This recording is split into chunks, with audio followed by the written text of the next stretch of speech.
It's primarily a federal fire, but there is a state overlaying component. And I want to extend appreciation for the FMAG. That's language many of you that follow these press conferences are familiar with. That was afforded the state of California over the weekend. I want to thank FEMA for that support and the White House for their support in this space.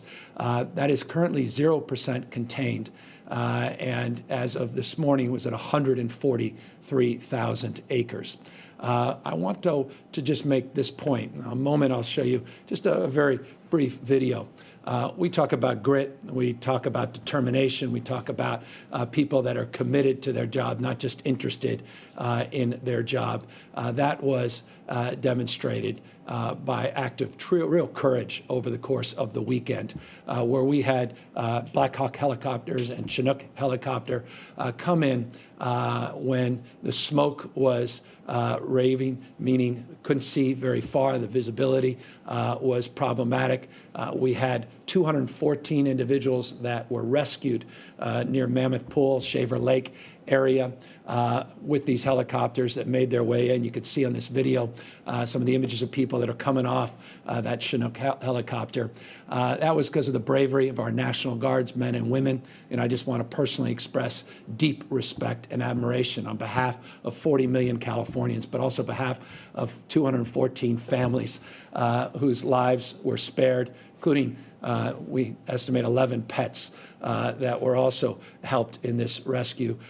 There were night goggles used once those air tankers were no longer in the way at 7 p.m. at night in the midst of all of the density of smoke with a lack of visibility. With those night goggles, they were able to descend, find a safe place to land, and they made a decision, which was a right decision, to evacuate as many people as they did. I can assure you, though safety always is top of mind, that they stretched the limits of capacity in terms of the utilization of these evacuations protocols as it relates to the helicopters themselves, and I think just deserve tremendous credit, and of course our personal admiration here at the Office of Emergency Service for a job well done.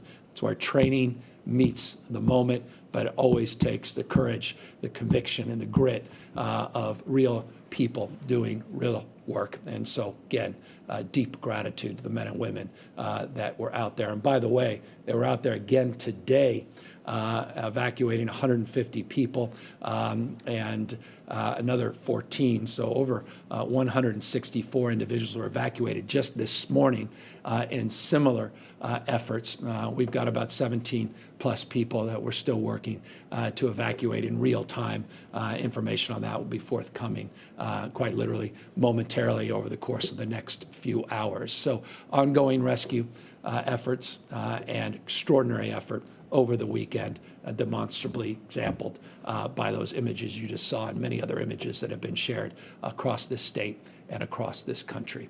Across this state, though, we continue to fight additional new active fires, Creek Fire being one of them, the Valley Fire now in San Diego, 3% contained, some 17,000 acres impacted so far. The El Dorado Fire in and around San Bernardino County, 10% containment, 16,000 acres. So these are the new active fires that have come up over the course of the weekend. The El Dorado getting a lot of attention because it's a reminder that the vast majority of fires that we experience on an annual basis come from individuals making bad decisions or by simple neglect and accident, meaning 90+% of the fires that we experience in the state of California on an annual basis are man-made fires.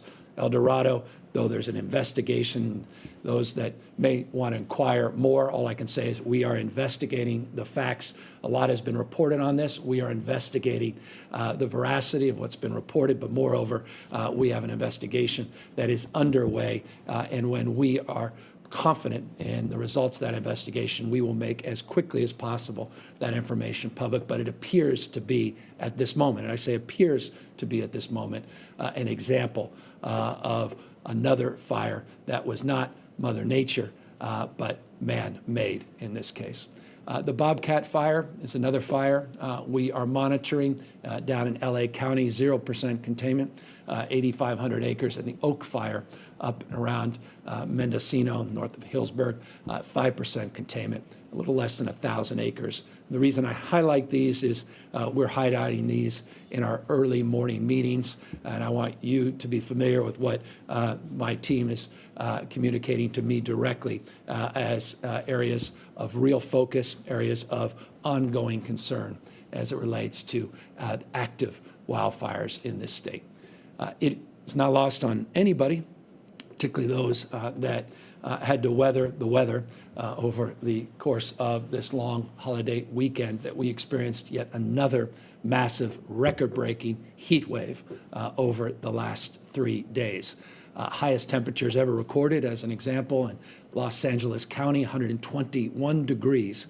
Death Valley, cool by historic standards. You recall Death Valley had 130-degree record, historic, arguably world record temperature a few weeks back, but once again topping north of 120 degrees, 122 again.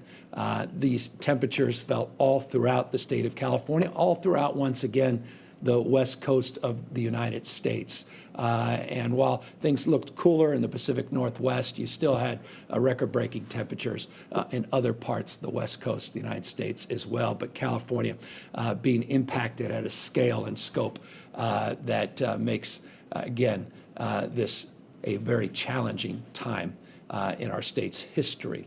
Obviously, these weather events have put a lot of pressure on our energy supply, energy use. You may recall a few weeks back, I noted as it relates to some of the pressure that we were facing on our energy capacity, energy supply in our distribution system, that we averaged during the summer months about 38,000 megawatts of energy use at peak, 38,000. We went about 47,000 megawatts at peak over the weekend. So we have put historic pressure on our grid. As you know, a few weeks back, we initiated an investigation. By the end of the month, we should have all of the results of that investigation. In real time, information is coming back from the California Energy Commission, the California Independent System Operator, CAISO, and the California Public Utility Commission. That's the three-legged stool of our energy supply and distribution here in the state of California. And they are working in partnership, in a collaborative spirit, to make sure that we never run as close as we are running to that peak capacity. Anywhere near 50,000 is a challenge for this state. Anywhere north of 45,000 puts enormous pressure. That pressure was placed on us over this weekend. So this was an active weekend in every way, shape, or form. But within that activity, your actions this weekend made a difference. We had advanced an emergency proclamation that helped us shift energy consumption. We worked with some of our largest IOUs. Those are our independent operators, utility operators, PG&E, Edison, and others, to look at shifting our peak hour usage. We put out information, PSAs, and other public pronouncements encouraging that consumption. You were able to shave, because of your actions, roughly 3,000 megawatts, and that was the delta. That was the difference. And I just want to thank everybody that participated over this weekend in their active engagement, from the ports to the work that was done in terms of hydroelectricity. And all of this made more challenging because the wildfires impacted some of our energy generation in this state. So all these things are connected. This is a challenging time, but we're up to this challenge, and we are committed and resolved not only to deal with this situationally, but to sustainably address these issues across the spectrum, from energy to the issues of wildfires. And I can assure you, want to make this crystal clear, we are actively engaged in not only the moment, but actively engaged on medium and long-term solutions, fundamental solutions, to address these extreme events that are now becoming almost normalized out here on the west coast of the United States impacting disproportionately the state of California. I have no patience, and I say this lovingly, not as an ideologue, but as someone who prides himself on being open to argument, interested in evidence, but I quite literally have no patience for climate change deniers. It simply follows completely inconsistent, that point of view, with the reality on the ground, the facts as we are experiencing. You may not believe it intellectually, but your own eyes, your own experiences tell a different story, particularly out here in the West Coast of the United States, and particularly here in the state of California. California leads in low-carbon green growth. We will accelerate those efforts, but we will be mindful in that transition of making sure we do it effectively and reliably and safely, with cost considerations always in mind. But nonetheless, never have I felt more of a sense of obligation, sense of purpose to continue to lead and maintain California's status internationally, not just nationally, in terms of addressing the issue of climate change head on. And so I just want folks to know that resolve is resonant with this administration, and I know with the California legislature, and we will continue to advance those efforts, recognizing that some of what we predicted, which people felt was extreme at the time, has now presented itself much earlier than even those extreme predictions. And that now requires us to look anew, forgive me, Abraham Lincoln, but to act anew in terms of our approach and our discipline in terms of addressing these challenges head on. Speaking of challenges that we have to address head on, we have now Diablo wind events, very well known here in Northern California, Santa Ana wind events, very well known and experienced in Southern California, and of course, parts of Santa Barbara, these sundowner wind events all occurring in the last 24 hours. In the next 24 to 48 hours, we'll see wind gusts up to 50 miles per hour. And so while we've averted these blackout issues, we obviously now have got to reintroduce our preventative mindset. And that's why PG&E, some of the largest independent system operators, or rather independent utilities here in the state of California, Edison included, have new protocols, new processes, new procedures, PSPS, that now is impacted 23 counties in the state of California. You see 171,000 customers have been impacted so far by PG&E's actions. Edison is looking potentially today, likely tomorrow, but potentially as early as today, to impact customers in 6 counties. We have new COVID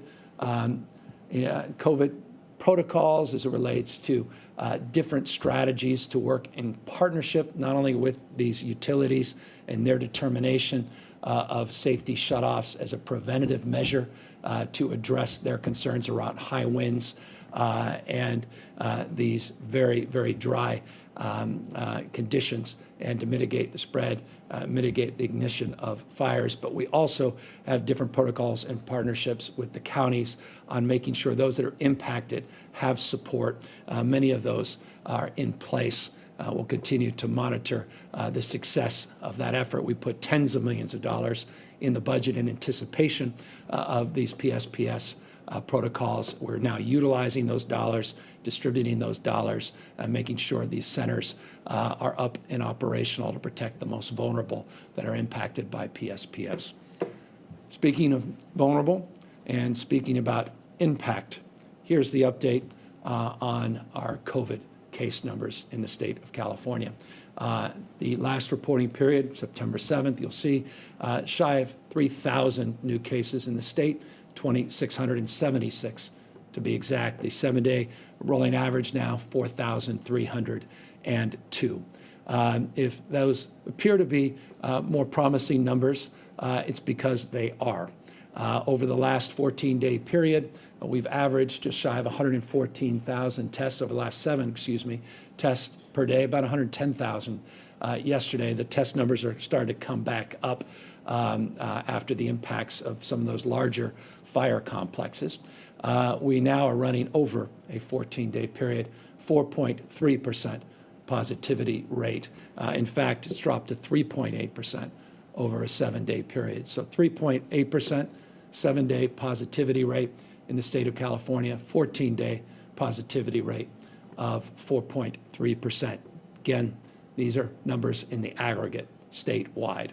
Hospitalizations in the aggregate statewide have dropped 24% over the last 14 days. Now 4% of total number of COVID patients represented in our hospitals beds system-wide. So 4% of those that are hospitalized in our entire system are COVID-19 positive patients.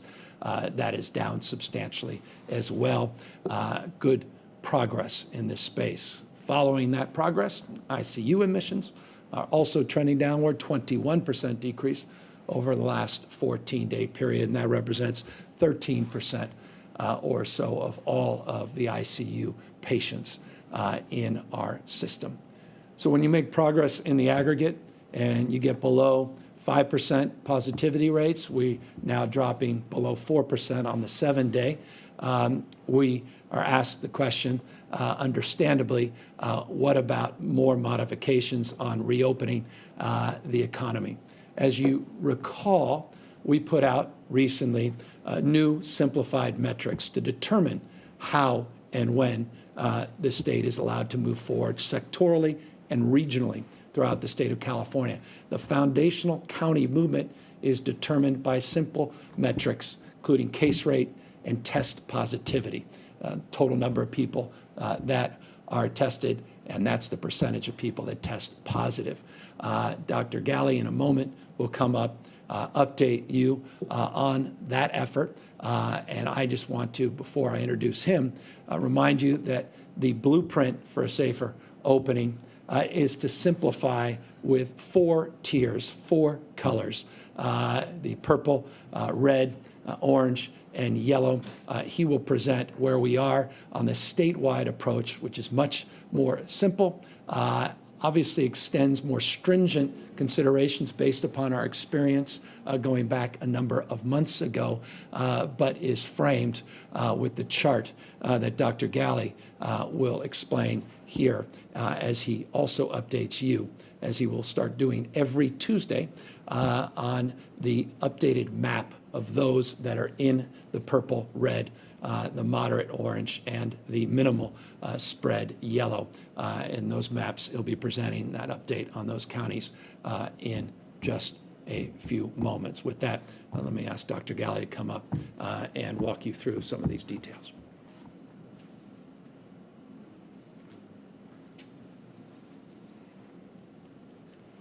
Thank you, Governor, and good afternoon. Just to reiterate a couple of points that the Governor made, we are now into the second week with our new framework, really to work with counties, and I just want to say a deep, heartfelt thank you to all the county health officers, boards of supervisors, many others who've been in communication over the weekend, over the last week about this framework and how it impacts their counties, how it rolls out statewide, and really just an continued unprecedented level of partnership and gratitude to all of them. Again, this concept of slow and stringent is really important for California as we begin to see the reductions in case numbers, the reductions in our hospital and ICU numbers overall. Those are all very promising signs, but gains that we want to make sure we hold on to.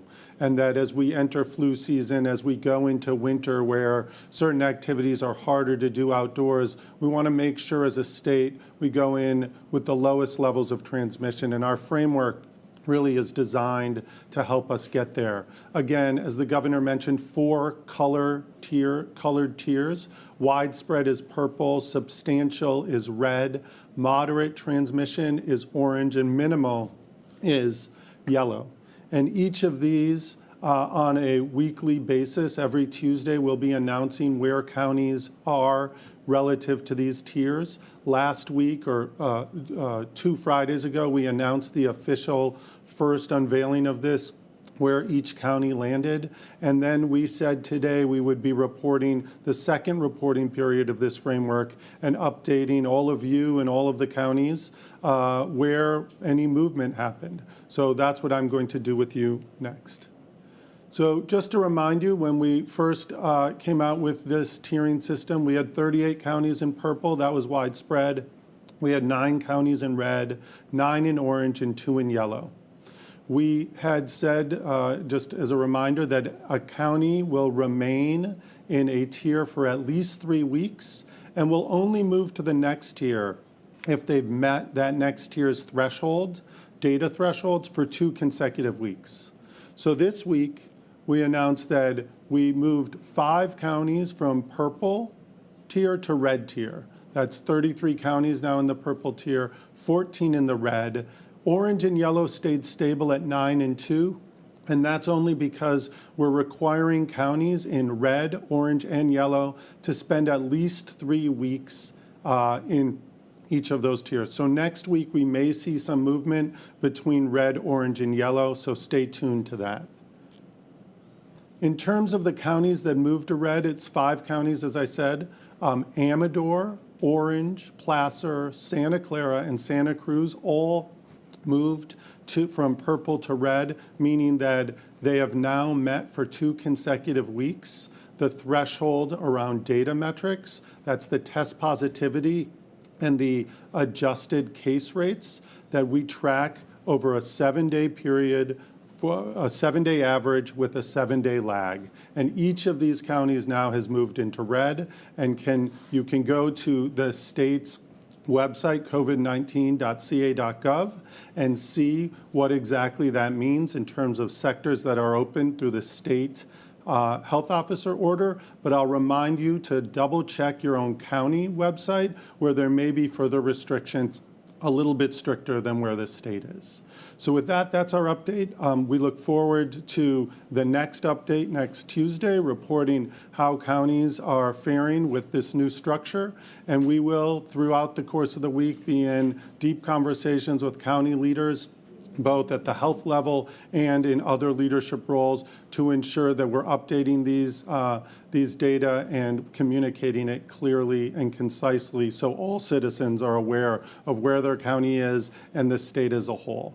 Before I turn it back to the governor, we are continuing to work with a number of people at the county level and broad sets of experts around issues of equity to introduce an equity measure into our framework to assure that we continue to address the disproportionate impact on certain populations of COVID and to ensure that we all move forward together. So with that, I'll turn it back to the governor. Thank you. Thank you, Dr. Galley. And so 5 counties now moving into different tiers. Just as a preview, and forgive me, Dr. Galley, we're monitoring roughly 7 additional counties that we anticipate will be moving over the course of the next week. So there's a lot of activity in this space, a lot of progress that's been made in the state of California, getting that positivity rate down to 3.8%. But a point of caution, point of consideration. 3-day holiday weekends have not been advantageous in terms of the mitigation of the spread of this virus. You look back at some seminal periods where we experienced a larger spread, a large surge of transmissions that tended to occur 2 to 3 weeks after, say, 4th of July, other holiday weekends. And as a consequence, we are very cautious in terms of our approach as we move forward. We are going to hold the line in terms of the approach we laid out in partnership with counties up and down the state. This partnership continues. It's an iterative process. I'll just give you an example. There are a number of counties that we are working with in real time over the course of the next few days, which we are comparing and contrasting certain data. It's a way of expressing this. It's dynamic.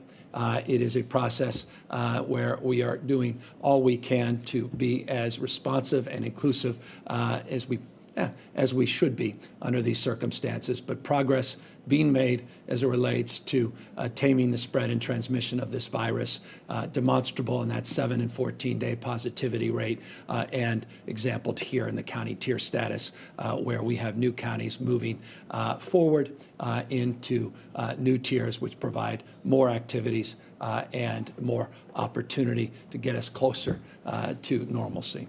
Again, we cannot impress upon folks more the importance of wearing masks, physically distancing, washing hands, and minimizing mixing. But I would be remiss if I didn't now just ask that we put up a video on the first bullet point around wearing a mask. We are blessed and we are privileged to have incredible philanthropic partners here in the state of California. One of them is the Skull Foundation. The Skull Foundation reached out to us and committed to a partnership with Sesame Street.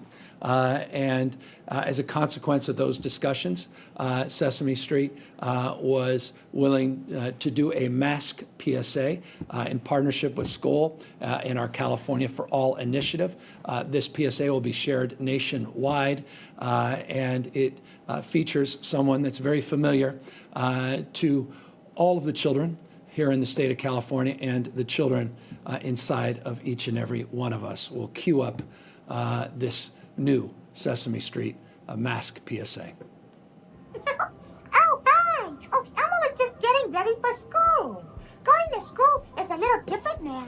At school, Elmo wears his mask and stays apart from his friends.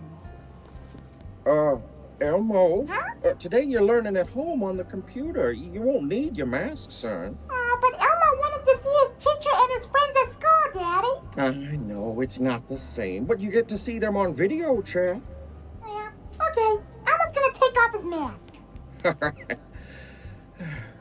Yeah, this year, some children are learning at home, some at school, and others are doing both. This learning transition can be tough on kids, but remember, when things get tough, take a slow, deep breath. It's gonna be okay. We want everyone to stay healthy and make sure our kids get a great education. Oh, come on, Daddy. It's time for school at home. Caring for each other because we are all in this together. So that's the new PSA that's coming out. I know it will at least fill one of my 4 kids' heart as they will maybe pay attention to Elmo more than they will many of the adults and caregivers in this state. And so again, thank you to Jeff Skull and the Skull Foundation. Thank you to our partnership with Sesame Street. And thank you to our team, California for All. By the way, as always, this PSA, the other ones that we presented you last week, the culturally competent PSAs we're putting out as it relates to mixing and a younger cohort we're trying to reach. All of those PSAs and all the information we provided here today, you can learn more about at COVID-19.ca.gov, covid19.ca.gov. I'll close with this and then, of course, answer any question by, again, just expressing my real debt of gratitude, on behalf of the state, I think our collective debt of gratitude to our firefighters that have been doing just a magnificent job under unprecedented, historic challenges. And I just want to express, again, the partnerships, collaboration that extend all across this country. As the mutual aid system is not just within the state of California, it extends throughout the state and around the rest of the world.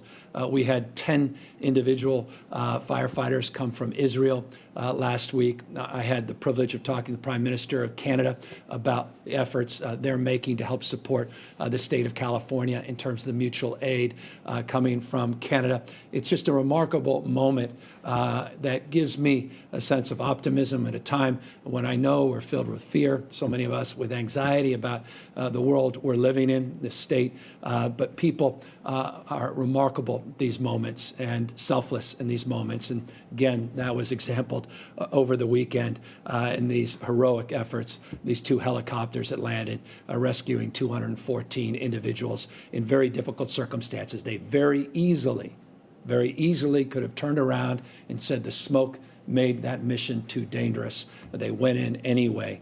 They saved many, many lives, and that's just an example of the kind of heroism that is a big part of this moment as well. So progress with COVID-19, progress on the majority of these larger complex fires, new fires that are challenging us 800 miles apart from northern part of this state to the southern part of this state, 10+ thousand, 14,000 plus firefighters actively working on the scene, partnerships with our federal forestry partners as well as local partners actively working to suppress and mitigate the spread. But again, these weather conditions are challenging, and these wind conditions in particular are going to make this next few days most challenging perhaps we've had so far this year in terms of those suppression efforts. So again, just want to express deep gratitude for all of those on those front lines that are selfless in their sacrifice and their heroism. With that, happy to answer any questions. Adam Beam, Associated Press. Governor, there are now major fires in the Pacific Northwest and Colorado. California has about 24 major fires, and the traditional worst of the fire season is still ahead. Do we have the resources, especially if states like Oregon and Washington can't send help as they did previously? And what do you say to people who may be demoralized with the prospect of more fires, more bad air, and more evacuations, along with a pandemic that restricts what they can do and who they can see? Well, we're resilient. We'll get through this. It's not a permanent state. As I said, we're not just dealing with these issues situationally, and we are effectively doing so, and that's because of the men and women in uniform that are on the front lines representing mutual aid from those states and from other countries that I just exampled. But we will get through this, and we are working in the medium and long term to get to some of the root causes of the acuity, and that's foundational in terms of the larger global issue of climate change, where California will continue to lead. In the absence of federal leadership, California will continue to lead, and we will be stepping up our efforts in that space. And we believe success leaves clues, and the more we push in this space, the more partners will be forthcoming in this space as well. As it relates to the resource question, here's the good news as it relates to Colorado. You referenced they have some weather conditions that are more favorable, some snow conditions that will loosen up resources.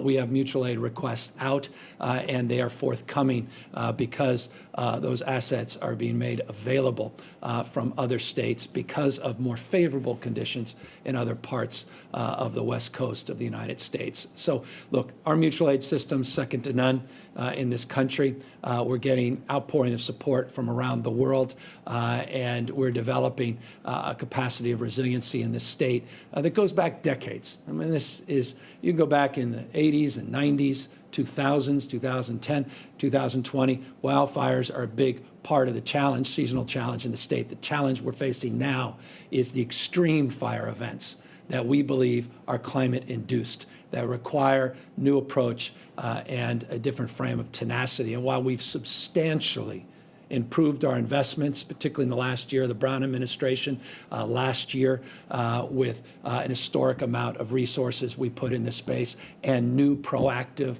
vegetation management and forest management efforts that we advanced last year, and the new partnership, the new memorandum of understanding, a new 20-year commitment from the federal government to match those efforts for the first time. We recognize that's one step in the right direction, but we're going to need to make subsequent steps. So that's what I would tell people. This is a resilient state.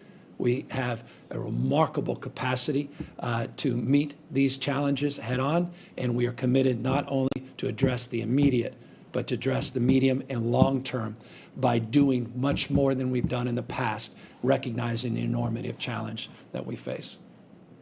Alexei Kosev, SF Chronicle. Hi, Governor. Officials in Marin County had announced last week that they were expecting to move from purple to red this week, and then updated the public today that they were informed last night they wouldn't be able to make that transition because of a change in how the metrics are calculated. I'm not sure if any other counties saw a similar change, but I was wondering if you could offer some clarity on what changes to this framework have been made, and is it related to what you mentioned earlier about being more cautious and holding the line post Labor Day weekend? Yeah, nothing fundamentally as it relates to our tiered status has changed. Quite the contrary. This is the iterative process with 58 counties and health officers and the data that goes back and forth. In fact, this morning we specifically had a conversation with Marin, with Dr. Galley, and Dr. Galley's right here, and he can illuminate you more specifically about exactly what the issue was on Friday versus today, Tuesday, with Marin County.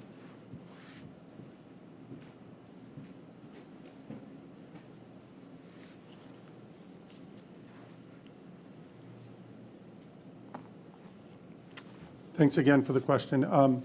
So we did have a conversation over the weekend with Marin County, as we did with many other counties, anticipating where the data was heading.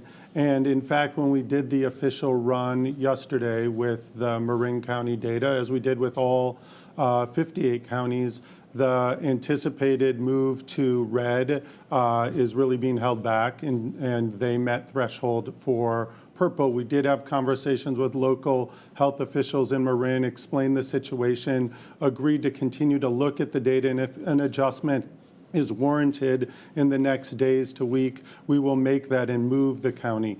This is not about a data problem. It's not a data collection issue or that we have problematic data. It is really looking at a point in time when the data is run and pulled, understanding how the metric is calculated, and working with counties to make sure that we are all on the same page. We anticipate these sorts of conversations with the new framework to occur, and we're grateful to Marin for working with us and to the team here at the state for working with Marin to make sure that we have accurate and updated information. The last thing we want to do is see a county move 1 week and only to see the potential for backward movement again very soon. The slow, stringent, methodical way that we plan to approach this new framework, I think, is captured here.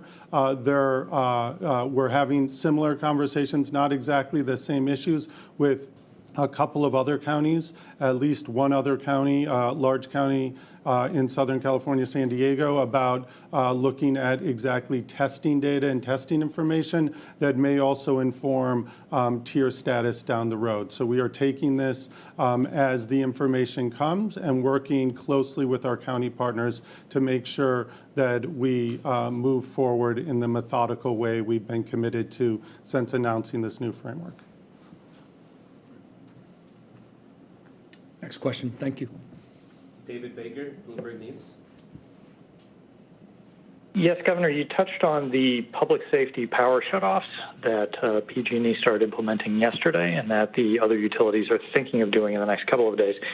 You were quite critical in the past about how PG&E handled those. I wanted to get your impression this time around. Are you convinced that these are necessary? And how do you think PG&E has done so far in terms of notifying customers that this is coming up and trying to minimize the impact? The new protocols were put into place pursuant to the work that we did last year with not only PG&E in our efforts to get them out of bankruptcy and completely reimagined as a company in terms of their focus on consumer framework of public safety, reliability, and a sustainable mindset, but also with the other IOUs. And notably, new protocols were established through the PUC on notification, 72-hour notification, that has improved. Is it perfect? Not yet, but it has improved. Accordingly, it's the second year we've been able to set aside money in our budget to improve our outreach and efforts to supplement the work that the IOUs are doing in partnership with the county, our Office of Emergency Service, and other NGOs, as well as other partners. And so there's certainly been improvement in that space. The time and the total number of incidences has so far looked to have improved, meaning a year ago, I would have imagined more customers being impacted for a longer period of time. There's more precision. There has been more communication, but we're not where we're going to be and not where we yet need to be. Angela Hart, Kaiser Health News. Thank you, Governor. There are so many crises right now and competing demands from these co-occurring crises slamming the state of California, as you well know. And I just wanted to ask you how you're balancing and how you're thinking about these demands and what are you really prioritizing? I mean, does it present more evidence for what some lawmakers say is the need for a special session this year? We're prioritizing addressing the immediate needs as it relates to those that have been evacuated, those that are potentially impacted by these wildfires, continuing our suppression efforts.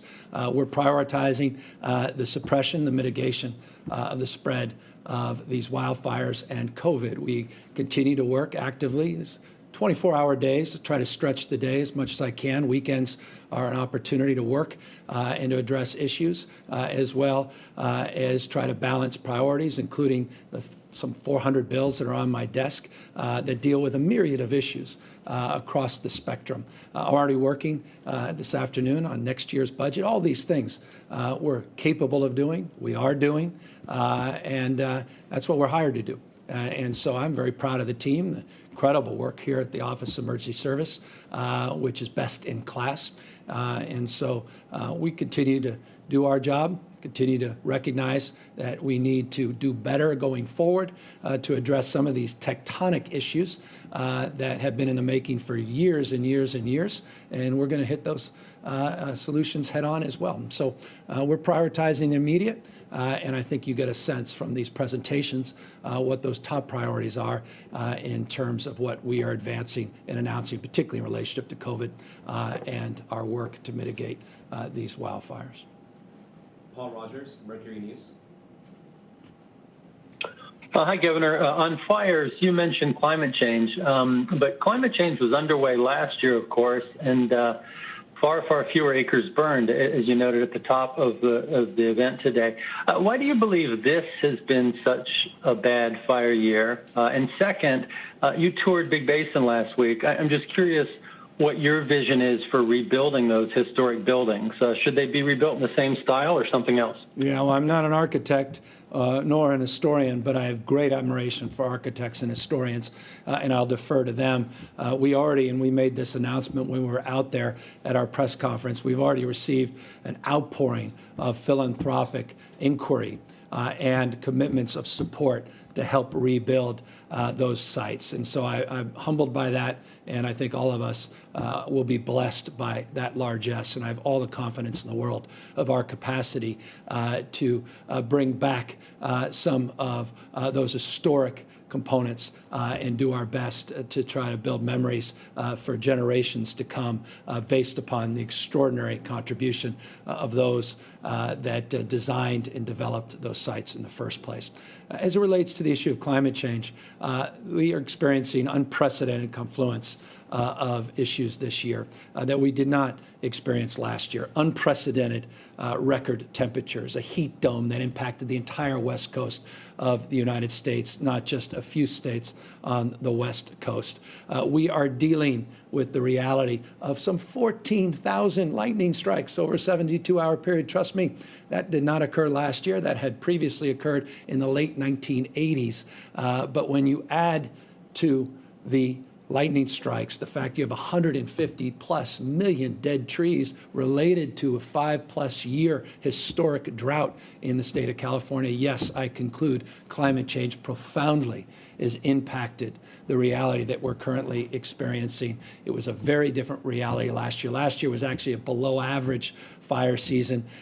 This year, again, we're dealing with challenges we haven't seen in modern times, only analogous perhaps to the challenges we faced in 2018 under different circumstances, but nonetheless, we've already exceeded the total acreage burned so far. And as every one of you have suggested, we're just entering into fire season this year. Ryan Hill, CBS 13. Hi, Governor. my question is in two parts. When it comes to the reopening of indoors, is the decline in the positivity rate leaning more towards of these reopenings that we're seeing across these counties? And two, we're seeing, obviously within the widespread and purple tier counties, that hair salons can reopen, but why can't nail salons reopen considering they're governed by the same board within the state? Yeah, so I'll ask Mark Gallagher to come back up because we went through a very comprehensive, very detailed process to make the determination of what falls within each of these tiers and where we